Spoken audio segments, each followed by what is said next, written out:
2024 లేదా 25లో డిగ్రీ లేదా బీటెక్ చదివారా? సాఫ్ట్‌వేర్ జాబ్ కోసం ఎదురు చూస్తున్నారా? అయితే కోడ్ జ్ఞాన్ 100 డేస్ కోర్సులో చేరండి. జాబ్ సాధించండి.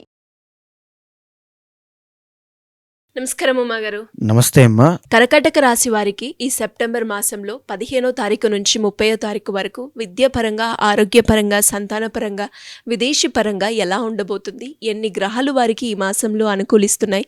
ఏ ఏ సందర్భాల్లో జాగ్రత్త పడాల్సిన అవసరం ఉందంటారు ఉమాగారు? తప్పకుండా అమ్మా. కర్కాటక రాశి వాళ్ళకి ఈ మాసంలో 17వ తారీఖు తర్వాత అంటే వీళ్ళకి మీరు అడిగినటువంటి 15th దగ్గర నుంచి 30th లోపల 17th 17వ తారీఖున రవి అనేటువంటి ఆయన ట్రాన్సిట్ అవుతున్నారండి. తర్వాత 15వ తారీఖున బుధుడి యొక్క ట్రాన్సిట్ అవ్వబోతోంది.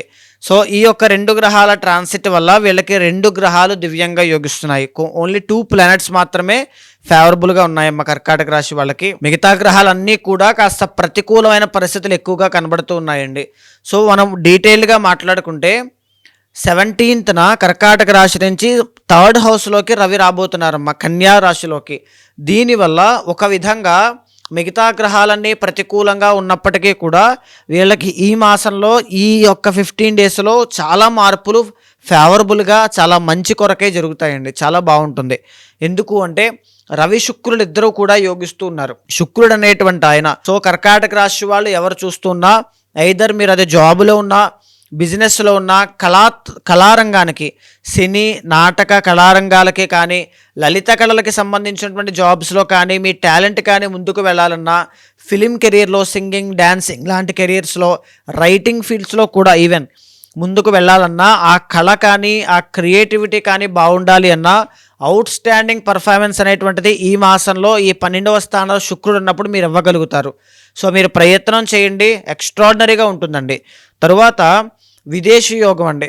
ఎవరైతే కర్కాటక రాశి వాళ్ళు విదేశాల్లో ఉంటూ అక్కడ ఉద్యోగం కానీ ఏమీ లేక ప్రాబ్లమాటిక్ లైఫ్లో ఇబ్బంది పడుతూ ఉన్నారో వాళ్ళకి ఈ విషయాన్ని తెలియజేయండి. 17th తర్వాత నుంచి ఖచ్చితంగా జాబ్ వస్తుంది, రెవెన్యూ జనరేట్ అవుతుంది, కష్టాలన్నీ కూడా కాస్త గట్టెక్కే ఉపశమనాన్ని కలిగించే పరిస్థితులు క్రియేట్ అవ్వబోతున్నాయని చెప్పొచ్చు. అయితే అమ్మా 17th అండి 17వ తారీఖున రాబోయేటువంటి రవిగ్రహ సంచారం మారబోయేటువంటిది వీళ్ళకి ఎలా కలిసి వస్తుంది అంటే, ఈ రవి అనేటువంటి ఆయన ఎప్పుడైతే యోగిస్తారో ఒక రాశికి, ఆ రాశికి జనాలకి వాళ్ళకి కాన్ఫిడెన్స్ లెవెల్స్ అనేవి చాలా బాగుంటాయి.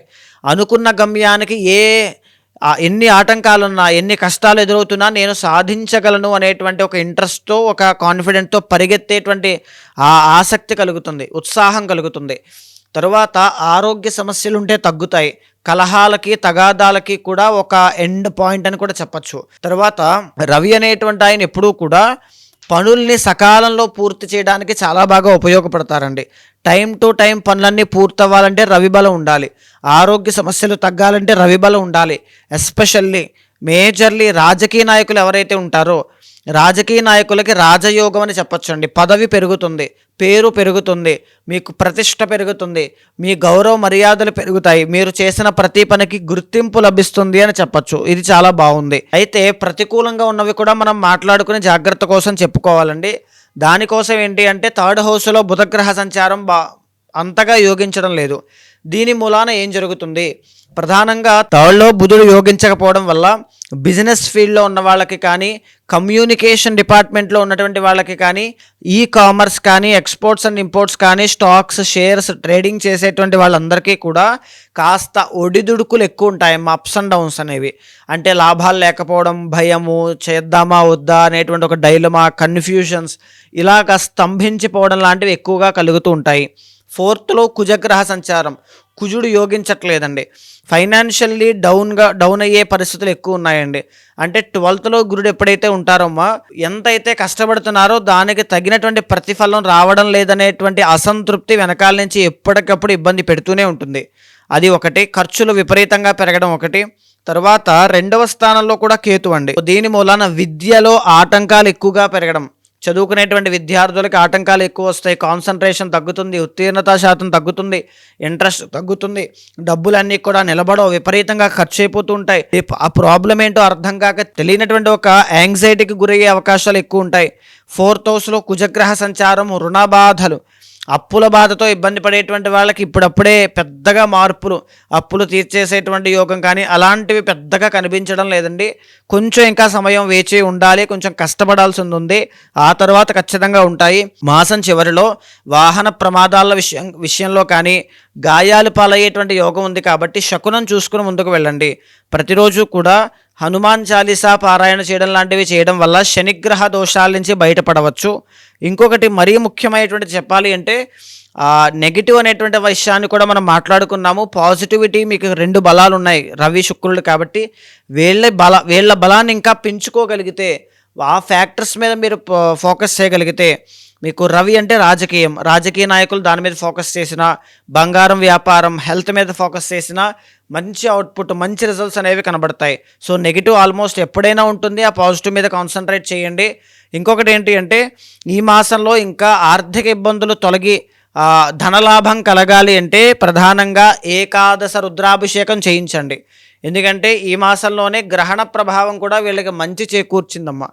సో దానివల్ల ఈ ధనలాభం కలిగే అవకాశాలు ఉన్నాయి. కాబట్టి స్ఫటిక శివలింగానికి కానీ లేదా శివలింగానికి కానీ అభిషేకం చేయడం గొప్ప ఫలితాలు తీసుకొచ్చి పెడుతుందండి. వీళ్ళకి ఈ మాసంలో కలిసి వచ్చే రంగు ఏంటండి?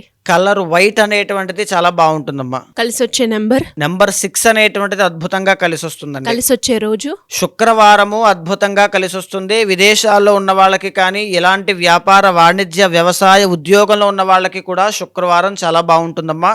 తూర్పు దిక్కు ప్రయాణాలన్నీ కూడా చాలా అనుకూలిస్తాయి. మరి మీరు అన్నట్టుగానే ఇంకా ఎవరికైనా కూడా ఈ మాసంలో ఎస్పెషల్లీ గ్రహాలు అనుకూలించకపోవడం వల్ల వాళ్ళు ఎదురయ్యే సమస్యలు ఏవైతే ఉన్నాయో వాటికి సంబంధించి ఎవరైనా కూడా పరిష్కారం చేసుకోవాలి అంటే ఏ రకంగా మిమ్మల్ని కాంటాక్ట్ అయ్యే అవకాశం ఉందంటారు? తప్పకుండా అమ్మా. అలాంటి వాళ్ళు ఎవరైనా ఉంటే మీకు కింద కనిపించిన నెంబర్కి కాల్ చేస్తే మా వాళ్ళు మీకు పూర్తి వివరాలు అందిస్తారు.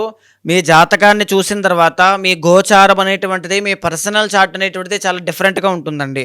మీకున్నటువంటి సమస్య కానీ, మీరు చేరుకోవాల్సిన గమ్యం కానీ ఒక విభిన్నమైనటువంటి వ్యక్తిగత నిర్ణయాలు బట్టి ఆధారపడి ఉంటాయి. తర్వాత ఇంకా చెప్పాలి అంటే చాలామందికి ఒక గైడెన్స్ లేక, ఎటు వెళ్ళాలో తెలియక, ఏం చెయ్యాలో, ఏం చదవాలో, ఏ వ్యాపారంలో పెట్టుబడి పెట్టాలో, ఏ ఉద్యోగంలో జాయిన్ అవ్వాలో, అసలు ఎప్పుడు జాయిన్ అవ్వాలో ఏది కూడా తెలియక సతమతమగుతూ ఉంటారు. అలాంటి వాళ్ళందరికీ కూడా మీ వెనకాల నేను ఉంటాను. ఏది ఉన్నా సరే, ఏ సమస్య, ఏ సందేహమైనా నేను మీకు క్లియర్ చేసి జీవితంలో ఎప్పుడు లెఫ్ట్ ఆర్ రైట్ సిచ్యువేషన్ వచ్చినా ఖచ్చితంగా మీకు హెల్ప్ చేస్తాను. అలాంటి వాళ్ళు ఉంటే మీకు కింద కనిపించిన నెంబర్కి కాల్ చేయండి. మా వాళ్ళు మీకు పూర్తి వివరాలు అందిస్తారు.